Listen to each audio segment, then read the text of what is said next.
Dan step terakhir adalah membuat logic untuk halaman login ini. Di sini kita hanya membuat semacam dummy login, tidak ada request ke service backend ataupun sebagainya. Sudah disiapkan di sini, nanti akan user name-nya menggunakan user@email.com dengan password 123, dan pengecekannya secara hardcode. Jika benar akan langsung redirect ke sini /inbox. Dan jika salah cukup menampilkan alert saja. Alertnya username dan password tidak sesuai. Oke, langsung saja kita mulai. Di sini kita harus bisa mendapatkan ini sih, value username dan password yang diketikkan oleh user.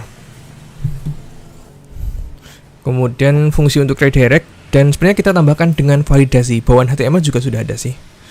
Ya, pertama untuk menambahkan form methodnya. Di sini nanti kita redirectnya menggunakan ini saja, bawaan dari form dengan metode get dan actionnya. Action itu berisi redirectnya nanti ke halaman inbox. Tapi jika dibiarkan seperti ini aja, apapun isinya dia pasti akan redirect meskipun passwordnya kosong. Nah, sini kita bisa membatasi dengan validasi required untuk tab inputnya. Required. Dan button type-nya saya ganti submit untuk memastikan ini benar-benar untuk submit. Coba kita cek. Reload, coba dikosongkan. Nah, ini ada validasi bawaan dari XML5. Nah, ini kita abaikan saja untuk query, karena goal kita kan cuma buat sampel dummy login. Dan jika benar akan redirect ke sini.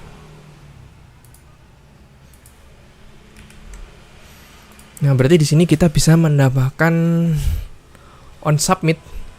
On submit itu akan terhandle ketika user melakukan submit form. Nah, sebelum itu kita perlu load yang JS-nya terlebih dahulu. Ini kan sudah kita siapkan JS kosong. Mari di load dari bawah.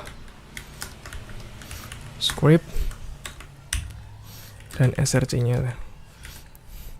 Script.js. Oke, ini on submit-nya kita panggil ini saja, submit handler, dan mengirim this.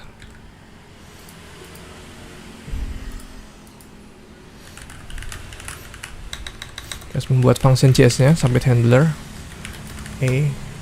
Tes dulu dengan console log apakah benar-benar terpanggil. Oke, sudah di reload. Bisa cek inspect sebelumnya.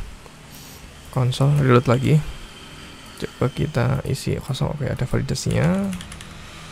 Ya, ini kan ada yang perlu dikerjakan lagi, karena di sini kita bisa mengecek console log-nya.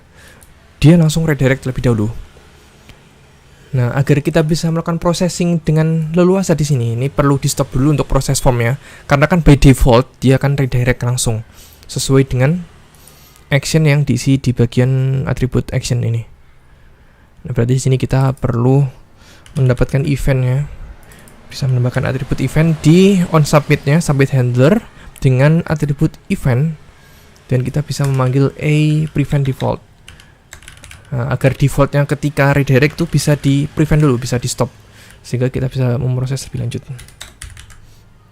Oke, ini seharusnya ada tampil console log called dan tidak ada redirect. Oke. Target berikutnya adalah mendapatkan value yang diinputkan user di sini untuk dicocokkan. Sebelum mendapatkan itu, kita siapkan dulu untuk dummy usernya. Cons dummy user. Biasanya untuk pembeda antara cons slide ini bukan standarisasi yang secara umum sih. Bisa bukan standarisasi sendiri asalkan konsisten. Nah, di sini biar membedakan mana cons dan variabel biasa. Cons kan tidak bisa diedit, jadi biasanya kami menggunakan huruf kapital seperti ini. Dan dibatasi, delete, dan dikasih jarak dengan underscore untuk mengganti space. Oke, dummy user pertama. Ini saya buat format string saja. Antara user dan password itu dihubungkan dengan titik 2. User@email.com itu usernya, dan passwordnya password 123 4. Coba P-nya besar biar lebih standar dan lebih aman.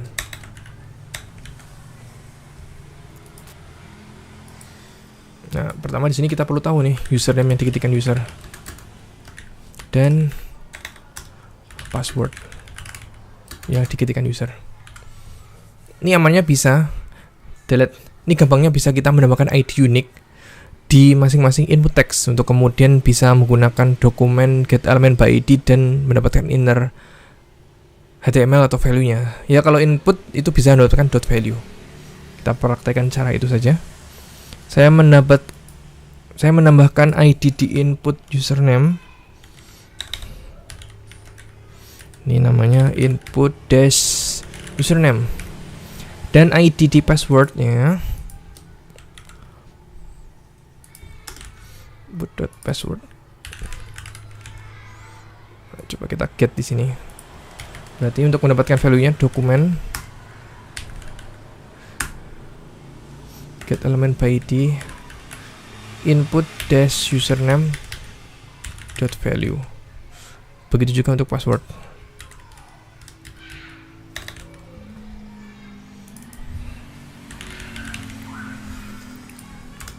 Barulah kita combine di sini. Username password.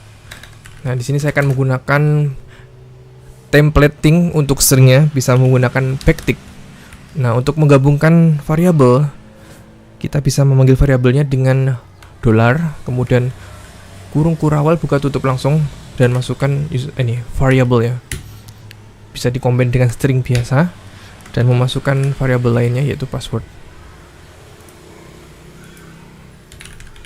Nah, goalnya untuk username ini harus selalu kecil sih.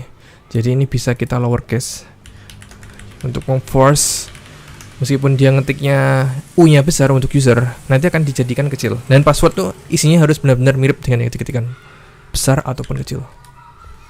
Dan bisa cek di console log untuk hasil penggabungan username passwordnya. Nah, ini kita cek dulu apakah benar-benar bisa terpanggil. user@email.com passwordnya.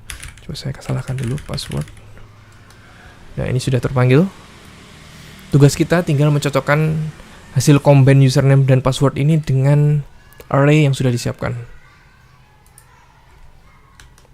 Bisa menggunakan kondisi. Berarti jika dummy user includes, di dalamnya ada username dan password yang diketikkan, maka dia akan redirect location href ke inbox.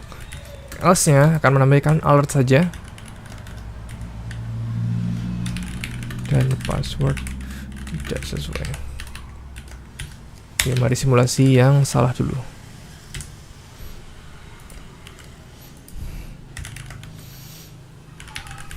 Passwordnya 123 saja. Oke, username dan password tidak sesuai. Coba kita tes untuk yang benar. Password P-nya besar. 1, 2, 3, 4. Oke.